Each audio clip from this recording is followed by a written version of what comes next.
Bonjour Emmanuel Triez, je m'appelle Clémence et c'est moi qui vais vous faire votre interview aujourd'hui.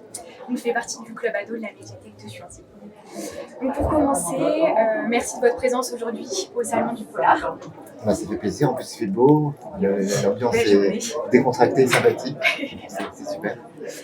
Donc pour commencer, j'aimerais parler de mes premières enquêtes et de mes enquêtes.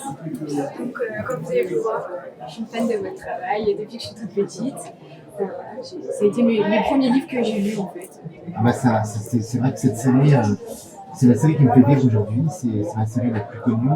Et c'est vrai qu'elle a fait cette année ses 10 ans. Donc c'est vrai que je suis content d'avoir accompagné peut-être tous ces jeunes lecteurs, de peut-être leur avoir envie de donner envie de lire. Ah bah oui, clairement. Merci beaucoup. Donc, je suis très contente de vous interviewer aujourd'hui.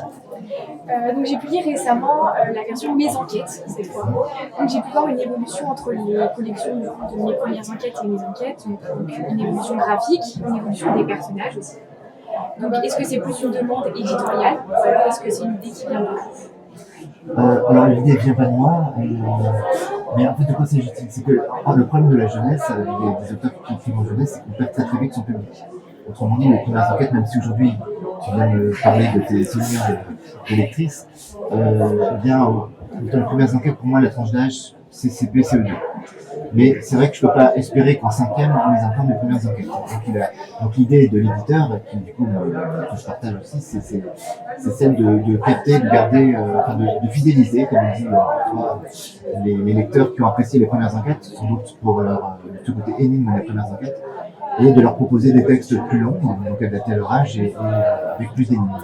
Donc on retrouve un peu l'esprit des premières enquêtes, mais avec d'autres personnages. Alors tu l'as dit tout à l'heure, notre graphiste, on a fait appel à un autre illustrateur, en l'occurrence, pour pas que les deux séries non plus se confondent. Voilà. Donc, vous avez une appétence pour la littérature jeunesse, mais est-ce qu'elle vous restreint? Parce qu'il y a quand même des limites, on ne peut pas parler des mêmes sujets que pour la littérature pour les adolescents ou les adultes. Oui, c'est vrai qu'il y a des thèmes qui sont peut-être plus difficiles à aborder, il y a des questions de vocabulaire, il faut écrire des ouvrages dédiés à la tranche d'âge visée. Moi j'ai tendance peut-être à écrire un petit peu plus je reprends, j'ai fait bien une phrase de Stendhal qui dit il faut tendre ses filets trop haut et ce que j'essaie de faire c'est quand même d'amener, de leur faire confiance au lecteur pour qu'il aille plus loin, qu'il comprenne peut-être plutôt que donc par exemple pour le vocabulaire, souvent mes invités se disent là ce mot il est un peu compliqué. Moi je dis si ce mot il se comprend dans le contexte, il faut le garder parce que c'est comme ça qu'on apprend du vocabulaire. Moi j'ai plutôt l'impression d'avoir une grande liberté avec la jeunesse, on fait plein de choses qu'on ne peut pas faire en adulte. Alors j'ai pas non plus une grande expérience de publication adulte, même si j'ai vu quelques petites. Mais j'ai plutôt l'impression d'avoir une grande liberté, d'une grande fantaisie, d'un grand univers des possibles. Je le vois plutôt dans l'autre sens. Ok. Donc cette fois, j'aimerais vous parler de la série de la carotte se prend le fou. Donc ça suit un petit peu le même mode opératoire. Donc, on a un thème, des personnages qui collent à ce thème, comme les légumes, les pâtisseries, notamment, et une écriture qui reprend les expressions de la langue française et aussi les jeux de mots. Et donc comment vous est venue cette idée-là? C'est quand même original. Alors l'idée, elle est venue vraiment d'un truc assez bizarre. Dans l'inspiration, c'est jamais de bien, mais je me rappelle très bien que le premier titre que j'ai publié, c'est Quel challenge de potage.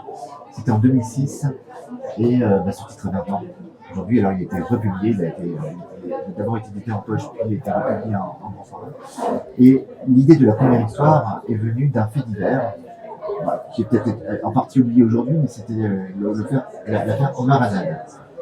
Je vois sur l'une de journal une allusion à l'affaire, je pense que le jardinier était relaxé, et je ne sais pas pourquoi, c'est l'esprit qui est tourné comme ça, je ne dis c'est pas Omar m'a tué, c'est le Omar m'a tué.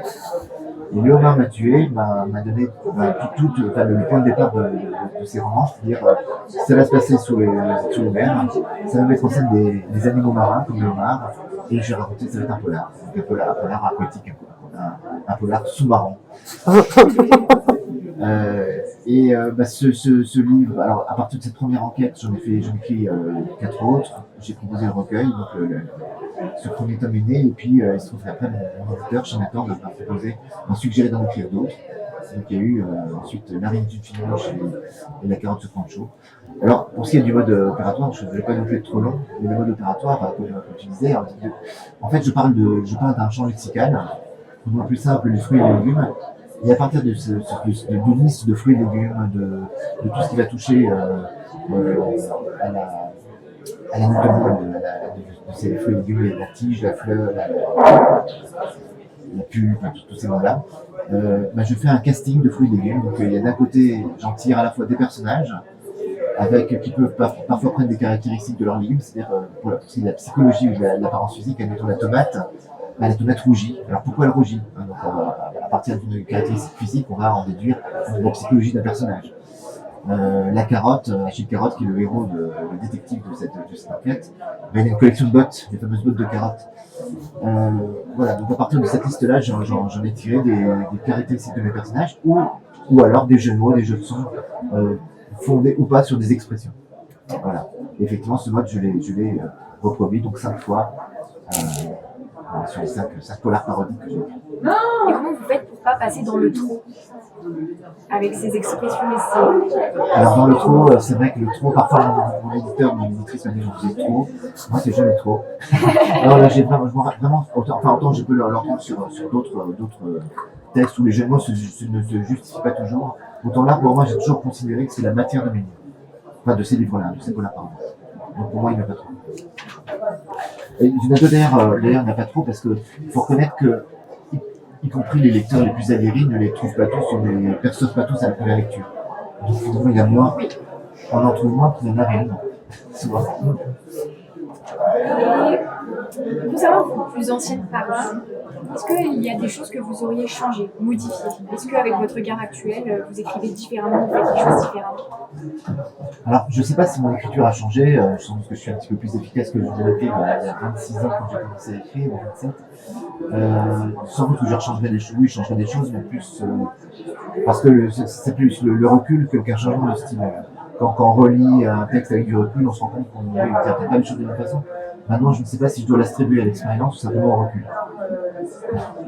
Et est-ce que votre expérience en tant qu'éditeur a pu être un frein pour de nouveaux projets, en sachant qu'avec un œil d'éditeur, vous êtes bien concerné pour savoir si une œuvre a des chances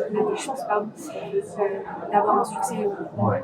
Alors peut-être que c'est comme le cordonnier qui est plus mal chaussé, je ne suis pas sûr que l'auteur-éditeur se réfléchisse comme ça.